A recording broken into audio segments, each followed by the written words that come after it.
Okay, today is Trigger Pull Thursday, and it's brought to us in part by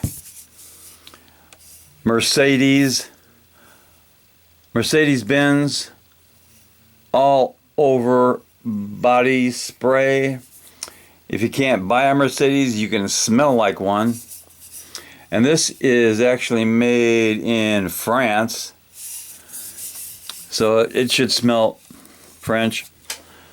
So today we're going to take a look at the trigger pull on this little Henry 22 lever action.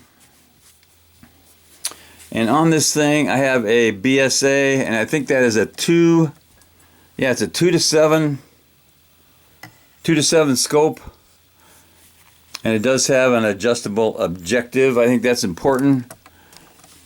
I consider this a 50-yard rifle. After that, maybe. So I have it loaded with one of these snap caps in the chamber. These little 22 snap caps. It's important to put something between the firing pin and the chamber. Give it a little cushion or a little shock absorbing. See if you can see that in there. It's right in there already. So I'm going to do the first trigger pull using the Wheeler manual gauge. So let's try this one.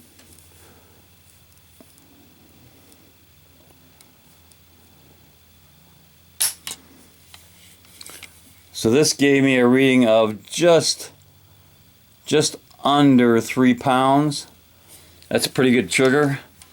And I'm going to do this again using the fancy electronic trigger pull.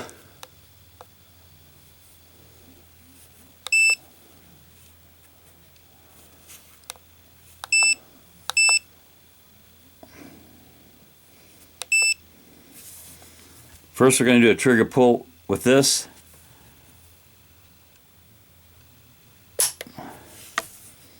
So that gave me 2.9 pounds. That's real close to the Wheeler. That's exactly the same as the Wheeler.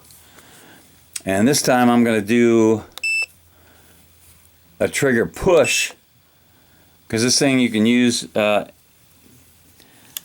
the push fashion. Here we go. Trigger push. 3.3 pounds. So that gives me an average of about just about 3 pounds. This is one of my favorite rifles, and I think I bought it for just under $300 about 8 years ago. It's in really good shape. I use it all the time. I just take care of it.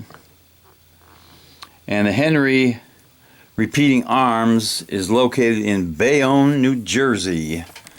And Bayonne, New Jersey is in the USA and definitely deserves a little cowbell.